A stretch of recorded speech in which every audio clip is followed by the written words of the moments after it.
రాష్ట్ర న్యాయ సేవాధికార సంస్థ ఆదేశాల మేరకు మా గౌరవ ప్రధాన న్యాయమూర్తి గారి సూచనల మేరకు డిస్ట్రిక్ట్ లీగల్ సర్వీసెస్ అథారిటీ భవనంలో ఈ మత పెద్దలతో prohibition of child marriage act క్యాంపెయిన్లో భాగంగా ఈ మీటింగ్ ఏర్పాటు చేయడం జరిగింది.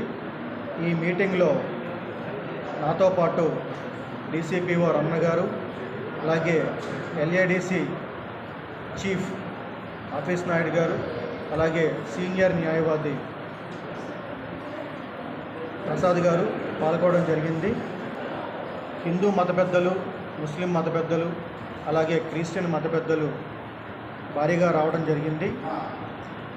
ముఖ్యంగా ఈ కార్యక్రమం యొక్క ఉద్యమం ఆఫ్ చైల్డ్ మ్యారేజ్ యాక్ట్ మీద అవేర్నెస్ క్రియేట్ చేయటము, ఆ అవేర్నెస్ క్రియేట్ చేసే విధంలో భాగంగా వారి యొక్క సహకారము, వారి బాధ్యత వారికి తెలియపరచడము.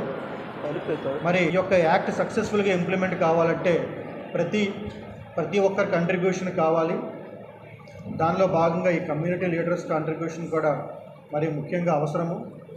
వారి లెవెల్లో ఈ వివాహాలు జరిపించడానికి ఆడపిల్లల తల్లిదండ్రులు కానీ మగపిల్లల తల్లిదండ్రులు కానీ వచ్చినప్పుడు వారు ఏ విధమైనటువంటి శ్రద్ధ వహించాలని వారికి తెలియజేయడం జరిగింది.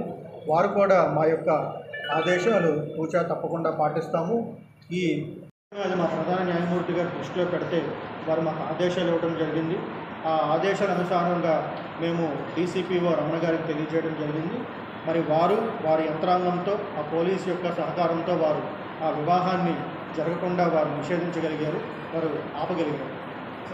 మ్యారేజ్ ప్రొహిబిషన్ యాక్ట్ క్యాంపెయిన్లో భాగంగా మేము పబ్లిక్తో అవేర్నెస్ మీటింగ్స్ కండక్ట్ చేస్తున్నాము, స్టేక్ హోల్డర్స్తో మీటింగ్స్ కండక్ట్ చేస్తున్నాము, అలాగే కమ్యూనిటీ లీడర్స్తో మీటింగ్ కండక్ట్ చేస్తున్నాము.